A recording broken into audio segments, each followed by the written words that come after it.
एक दिन बच्चों ने पिकनिक जाने की बात कही।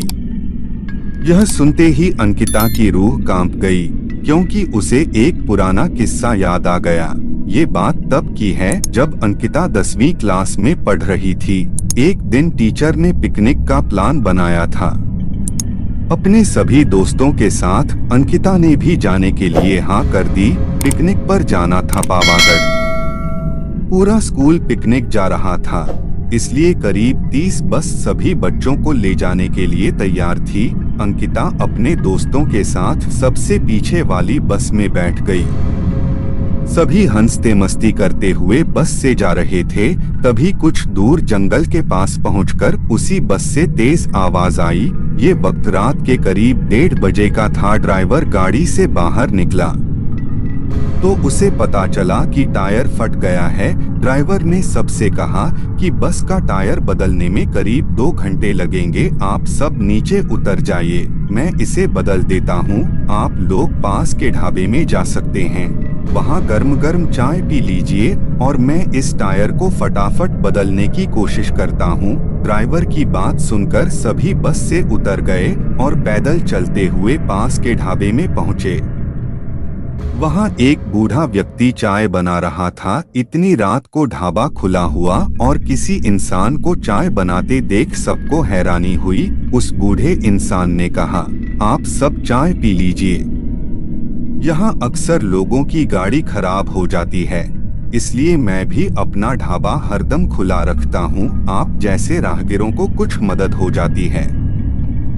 उनकी बात सुनकर सबने चाय का ऑर्डर दे दिया।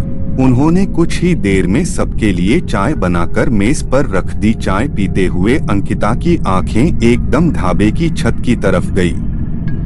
वहां अंकिता ने एक औरत को सफेद रंग की साड़ी में खुले बाल लहराते हुए देखा। कुछ देर बाद वो जोर जोर से हंसने लगी। भले ही हंसने की आवाज किसी को सुनाई नहीं दे रही थी, लेकिन अंकिता ने उसे मुंह खोलकर हंसते हुए देखा था। ये सब देखकर अंकिता ने डर के मारे आंखें नीचे झुका लीं। कांपते हुए किसी तरह से अंकिता ने चाय दोबारा पीना शुरू ही किया थी कि उसी वक्त जोर जोर से किसी के चिल्लाने की आवाज जंगल की ओर से आई। ढाबे में बैठे हुए सभी बच्चे और टीचर उस आवाज को सुनकर डर गए। सबको डरा हुआ देखकर उस बूढ़े इंसान ने कहा कि मैं देखकर आता हूँ क्या हुआ है, आप लोग यहीं बैठे रहो। इतना कहकर वो आवाज की तरफ बढ़ गया। तभी एक लड़की को खून की उल्टी लगातार होने लगी। उसको देखकर सबकी हालत और खराब हो गई। उसी समय एक टीचर ने कहा कि तुम सब आग जलाओ और उसके बगल में बैठ जाओ। सबने मिलकर आग जलाई और गोल घेरा करके बैठ गए। टीचर ने सख्त लहजे में सबसे कह दिया कि अकेले कोई कहीं नहीं जाएगा।